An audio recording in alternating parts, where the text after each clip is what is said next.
when the Ruell boy was buried alive in a half-dug well on the Kansas prairie in the summer of 1884. Every man in that township wanted to jump straight down the shaft after him with a shovel, and the only person who told them not to was my sister Hannah, who was 22 years old and had spent the whole morning being told to go back to the house. She stopped them. She stood at the mouth of the hole with her father's plumb line in her fist and told grown men that if they went down there the way they meant to, they would bring the rest of the wall in on the boy and on themselves, and that they would be digging out 4 bodies instead of 1. They did not want to hear it. They heard it because she would not move out of the way. I was 15 that summer, and I have told this story a great many times in the years since, and I have never once told it without coming to the same place in myself, which is the memory of grown men looking at my sister as though she were a chair that had spoken. Our father was Elias Kettner, and he dug wells, and he was, by the general agreement of that part of Kansas, the best hand at it in 3 counties. He had come from Ohio, where his own father had dug wells, and he brought with him a body of knowledge that the settlers on that dry tableland needed desperately and mostly did not respect, because it looked from the outside like nothing at all. Anybody can dig a hole. That was the great and killing assumption of that country. Anybody can dig a hole, and a well is only a deep hole. And so any man with a spade and a strong back and a Saturday can put down a well on his own claim and save the money he would have paid a professional. And hundreds of them did exactly that. And a certain number of them died doing it every single year. And the country regarded this the way it regarded lightning, as one of the sad things that happens. Our father knew it was not one of the sad things that happens. He knew it was arithmetic. He used to say that a well kills you in 3 ways, and all 3 of them are known in advance, and he would count them on his fingers at the supper table until Hannah and I could recite them in our sleep. The wall comes in on you. The hair goes bad on you, or something falls down the shaft on top of you. 3 ways, he said, and there is a thing you do about each one, and the men who die in wells die because they decided the thing you do about it was not worth the trouble on this particular Tuesday. He taught it all to Hannah, not to me, or not much. I was the younger, and I was, if I'm honest, more interested in the house and less in going down holes. But Hannah went with him from the time she was 9 years old, first sitting at the windlass, and then working the surface, and then, when she was 15 and 16 and had the size for it, going down herself in the narrow places where a smaller body was an advantage, and she learned the trade entire, the cribbing and the curbing and the reading of the ground and the testing of the air, the whole of it, from a man who was the best in 3 counties and who talked while he worked. By the time she was 20, she could have put down a well anywhere in that township without him, and he said so, once, in front of company. And the company laughed politely and changed the subject because it was a strange thing to say about a daughter, and they took it for a father's fondness. Our father died in the spring of 84, not in a well, but in his bed, of a fever that took him in 9 days. And the county lost the best well man in 3 counties and did not know it had, because the county had never quite believed there was such a thing as a well man in the first place. What the county had instead, though it declined to notice, was Hannah Kettner, aged 22, who knew everything our father knew, and who spent that summer watching men do dangerous, stupid things in holes and being unable to stop them. I want to be exact about the shape of it, because it was not that anyone was hateful to her. It was worse and more ordinary than that. When Hannah went to a man who was sinking his own well and told him that the ground he was in was sand and gravel over clay and would not stand unsupported past 12 or 14 feet, and that he needed to be cribbing as he went, the man would listen with a patient, friendly face and say that he was only going down a little farther and that his ground was solid. He could see it was solid. And then he would ask after our mother. It was not contempt. It was that the knowledge arriving in the shape of a young woman did not register as knowledge. It registered as concern, which is a thing men accept warmly from women and set aside completely. She was not being argued with. She was being thanked. There is one thing of our father's that Hannah carried everywhere that summer, and I have to tell it here because it comes back at the end. It was his plumb line, a lead weight on a waxed cord, worn smooth and dark from 30 years of his hands. A plumb line is the plainest tool there is. It hangs straight down and tells you what straight down is. Our father used it constantly in a well because a shaft that wanders off plumb is a shaft that is being pushed by ground that is moving, and a wall that has begun to move is a wall that is going to come in, and the plumb line will tell you a wall is moving days before your eye will. He used to say that the plumb line was the only honest thing on a job site because it did not care what anybody had decided. Hannah kept it in her apron pocket from the day he died, and I thought it was grief, and it was grief. But it was also the tool, and she was the only person in that township carrying one. There had already been one that summer before the Ruells, and I think about it because of how completely it failed to teach anybody anything. In June, a man named Alvin Stiles, 4 miles south, went down his own well one morning to clear a fall of dirt, and did not answer when his wife called down to him, and lay at the bottom of it for the better part of 2 hours before the neighbors got a rope on him and brought him up. He lived.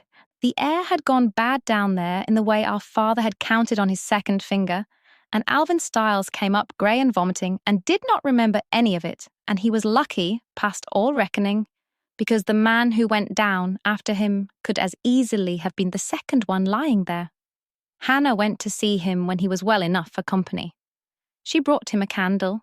She showed him, standing in his own yard, how you tie a candle to the line and lower it first and watch what the flame does, and how if it shrinks or goes blue or goes out, you have your answer and you do not go down, and how it costs a minute. Alvin Stiles was grateful and interested, and he thanked her sincerely, and when we rode away, Hannah said he would not do it. I asked her how she knew.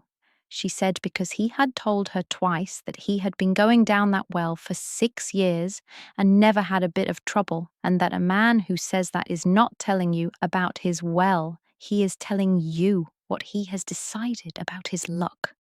The Ruells were newcomers, a family from Indiana who had taken a claim 2 miles east of us in the fall, and they were pleasant people and knew nothing whatever about that country. Marcus Ruell was the father, and he had a boy of 17 named Adam, and in July they set about digging their own well because their nearest water was 3/4 of a mile off, and a hired well man wanted more money than they had. Hannah rode over there in the second week.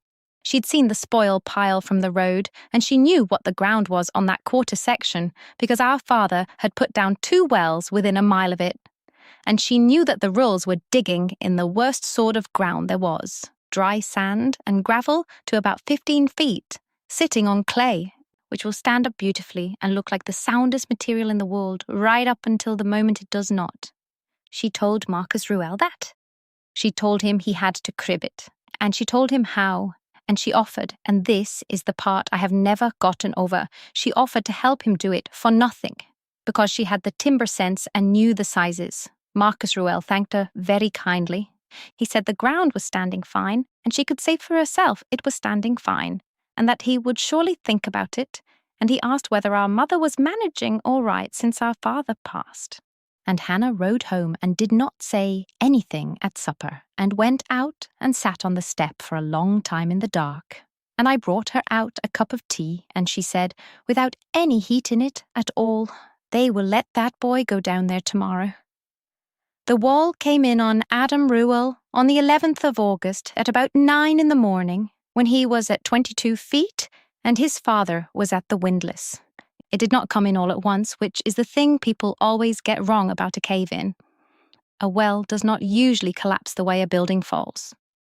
What happens is that a section of the wall lets go, 3 or 4 feet of sand and gravel, sliding in around the man at the bottom, and it buries him to the chest or the waist and holds him there, packed hard like a hand closed around him, and he is alive, and he can talk, and he cannot move, and above him the rest of the wall, having lost the material that was bracing it, is now unsupported and waiting.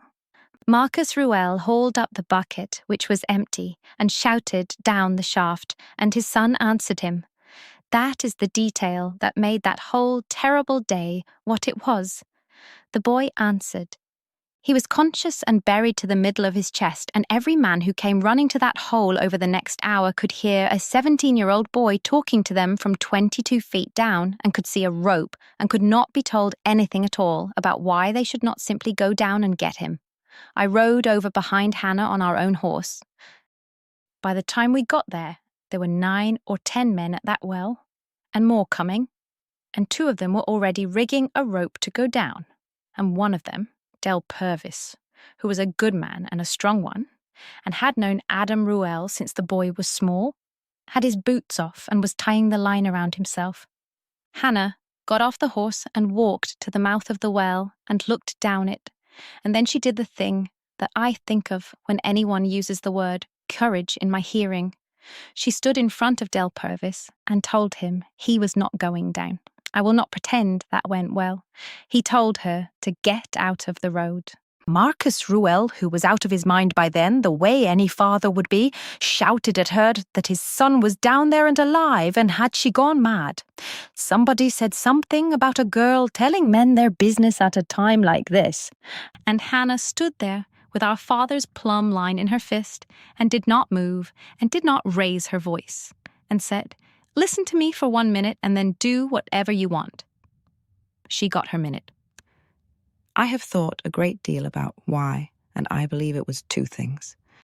The first was that she said a specific number, 1 minute, which is a small enough thing to grant a person even when you were frantic. The second was that she was not asking them to do nothing. That is the mistake I would have made. She was not saying stop. She was saying do it this way instead. And she had a way ready, and men who are desperate to act will sometimes accept a different action when they will not accept inaction. What she told them, standing at the mouth of that hole, was this. The wall had let go on the north side, because that was the side the spoil pile was heaped on, and the weight of it was pushing the ground in. If a man went down that shaft on a rope, his weight on the wall and the vibration of him working and the water they would inevitably spill would bring in the rest of that unsupported face, and it would bury Adam Ruell over the head and take the rescuer with him. She told them the air at the bottom of a wet cave shaft goes bad faster than anyone expects, and that they would not know it had until a man stopped answering. And then she told them what to do instead, and I want to set it down plainly because it was not magic and it was not strength, it was a trade. Move the spoil pile back from the edge, all of it, before anything else. 2 men on that now. Take the windlass frame apart and use the timbers to build a cribbing box, 4 sides, and lower it down the shaft over the boy so it stands around him and holds the walls off him while they dig. Test the air with a candle before anyone goes down, and keep testing it, and if the flame goes small or blue at the bottom, come up. Dig with the hands and a short blade, not a shovel, once you are near him, and dig him out downward and sideways rather than pulling on him, because a man packed in sand to the chest will not come loose by pulling, and pulling on him tears him apart inside and brings the wall in besides, and do not, whatever you do, put more than 1 man down that shaft at a time. Del Purvis put his boots back on and started moving the spoil pile. It took them until nearly 6 that evening. It was the longest day of my life, and I only stood on the surface and carried water. They moved the spoil and they broke up the windlass frame, and Hannah cut and set the cribbing herself on the ground, and they lowered it down, and it was Hannah who went down the shaft first, twice, because she was the smallest and knew what she was looking at, and she came up the second time with her arms shaking so hard she could not hold the cup I gave her. And then Del Purvis went down and worked, and then a man named Corliss, one at a time, turn and turn about, and they dug that boy out of the ground with their hands and a broken hoe blade over 8 hours while he talked to them and then stopped talking and then started again. I want to say what her first descent was because she never made anything of it, and it was the worst part of the day. Before the cribbing could be built, they had to know what they were dealing with, and nobody could tell that from the surface. And so Hannah went down on the rope with a candle in one hand at about 11 in the morning, into a shaft that had already fallen once and could fall again at any moment, and she was down there something under 4 minutes. She came up and told them the north face was still sound above 16 feet and had gone below that, and gave them the measurements for the box, and that was all she said about it. What I saw, standing 8 feet away, was my sister's face when she came over the lip, and I had never seen an expression like it, and I have not since. She knew exactly what was over her head down there in a way that none of those men did, because she was the only one of us who could read it. And she had gone down anyway, and she had stayed the whole 4 minutes and taken proper measurements instead of coming straight back up, which is the part I still cannot think about calmly. They got Adam Ruell out alive at about 5:45 in the evening.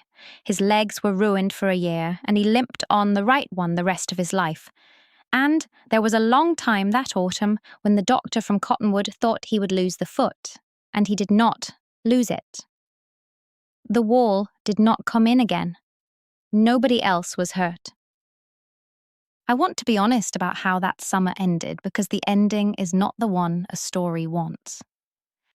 Nobody in that township ever said out loud that Hannah Kettner had saved Adam Ruell's life, and probably Del Purvis's as well. It was understood. It was understood so thoroughly that it did not need saying, which meant it never got said. Marcus Ruell came to our house in September with a smoked ham and stood in the kitchen turning his hat around in his hands for a while and told our mother that Hannah had been a great help in August, and our mother said that Hannah's father would have been glad, and Marcus Ruell said yes, Elias would have known what to do, and then he went home. That was the whole of it. Elias would have known what to do. Standing in our kitchen 6 weeks after his son came out of the ground, alive because a 22-year-old woman had known exactly what to do, she was not bitter about it. I was bitter about it for years, and she was not. What she said to me once, when I was old enough to say to her what I thought about that ham and that sentence, was that the man had come to the house, which was more than most would have done, and that he had said it as near as he could get to saying it, and that she had not been standing at that well to be thanked. She had been standing there because she was the only person in the county who knew what the ground was doing. And here is what did change, and it changed slowly and without anybody announcing it, which is how anything real changes in a farming township. Nobody hired Hannah Kettner to dig a well that year or the next. What happened instead was that men began to ask her things. A man would come by the place on some other errand and stand around and eventually get to it, which ground was under his east 40, what depth she thought, whether it would want cribbing. She would tell him. He would go away and do it. And it was his own idea by the time he told his neighbours, and Hannah did not care in the slightest whose idea it was, because the cribbing went in. By the time I was grown, there was not a man in that township who would put a boy down an uncribbed shaft in that sand and gravel country. And most of them could not have told you exactly when they had come to believe that, and none of them would have said they learned it from a woman. Hannah married a man named Torvald Sunder, who farmed north of us, and who had been one of the men carrying timber at that well, and they had 4 children, and she kept our father's plumb line hanging on a nail by the kitchen door for the rest of her life, where anybody could see it, and where nobody ever asked about it. She used it too. She used it on the Sond well, and on 2 others she helped put down over the years, hanging that lead weight down a shaft to see whether the walls were standing honest, and I remember her explaining it to her own son when he was about 10, holding the cord, telling him what our father had told her, that a plumb line is the only honest thing on a job site, because it does not care what anybody has decided. And I remember thinking, standing in that yard, that she had been that for a whole township for a summer. She had hung straight down and told them what straight down was, and they had not liked it. And it had been true anyway, and a boy was alive because of it. That is what I have to say about my sister. She did not win an argument that summer. She did not get an apology or a reputation or a dollar. What she got was the boy out of the hole, which was the only thing she had been after, and then she went home and made supper. And 30 years later, there were no more men dying in wells in that township, and no one could quite say why. Now, the Kettners and the Ruells are ours, but here is what's true. Hand-dug wells were among the deadliest ordinary work of frontier life, and cave-ins killed diggers and would-be rescuers year after year across the plains, very often killing the rescuers precisely because they went down an unsupported shaft, in a hurry to save someone. The three dangers are real and were known: collapse of unsupported walls, bad air at the bottom of a deep shaft, and objects falling down the hole. The precautions in this story are the real ones: cribbing or curbing the walls with timber as you descend, especially in sand and gravel over clay, which stands up well until it suddenly does not, keeping the spoil pile well back from the edge because its weight is what pushes a wall in, testing the air with a flame before descending, and in a rescue, shoring the shaft and digging a buried person free rather than hauling on them, since a body packed in sand cannot be pulled loose without terrible injury. Women in well digging and other skilled frontier trades were rare but real. Most often daughters and wives who learned the work from a father or husband, and the disbelief they met was very much of the kind described here. This story involves a serious accident and injury, and if that is difficult for you, please be gentle with yourself in the hearing of it. The people are imagined, the ground, the danger, and the plain knowledge that would have saved so many of them are exactly as they were.